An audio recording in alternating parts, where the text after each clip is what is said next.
Coding లేనిది ఏ పని చేయలేకపోతున్నాం. అవును. ఈవెన్ ఇక్కడ నుంచి ఇంకో దగ్గర మూవ్ అవ్వాలనుకున్నా కొంత కోడింగ్ బేస్ త్రూనే ఆ మ్యాప్ ముందుకెళ్తుంది. మీరు అవును. చెప్పిన దాని ప్రకారం చూస్తే అవును. మన దగ్గర ఏ విధంగా ఉంటుంది అంటారు ఇవన్నీ? సో ఇవన్నీ మనం రియల్ టైమ్ ఎగ్జాంపుల్స్ కింద వాళ్ళకి ట్రైన్ చేస్తామండి. సో ఇప్పుడు ఈ గూగుల్ ఏపీఐస్ ఇవన్నీ కూడా మనం పే చేస్తే మనం కూడా యూజ్ చేసుకోవచ్చు అనమాట. సో ఓహో. అకౌంట్ క్రియేట్ చేసి ఏపీఐస్ కి పే చేసి మ్మ్. మనం వాటిని యూజ్ చేసుకోవచ్చు. ఓకే. సో మనం స్టూడెంట్స్ తో చేయించే ప్రాజెక్ట్స్ లో ఇట్లాంటి అన్ని కూడా ఇన్వాల్వ్ అవుతాయి. ఓకే. సో అప్పుడు వాళ్ళు రియల్ గా వాళ్ళు బిల్డ్ చేస్తున్న ఫీలింగ్ వస్తుంది. At the same time exact real application ఎలా వర్కౌట్ అవుద్దో అట్లాగే వెల్ది వర్క్ అవుద్ది. వర్క్ అయినప్పుడు ఆ కాన్సెప్ట్స్ అన్ని క్లియర్ గా తెలుసు. ఒక్కసారి వాళ్ళు సొంతగా చేసింది సక్సెస్ఫుల్ గా వర్క్ అవుతుంటే ఆ కాన్ఫిడెన్స్ లెవెల్ డిఫరెన్స్ ట్రూ ఉంటుంది. ట్రూ.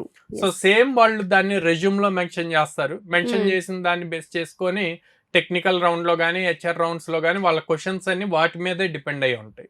సో అప్పుడు ఆ కాన్ఫిడెన్స్ తో చాలా ఈజీగా క్రాక్ చేయగలుగుతారు. ఎస్.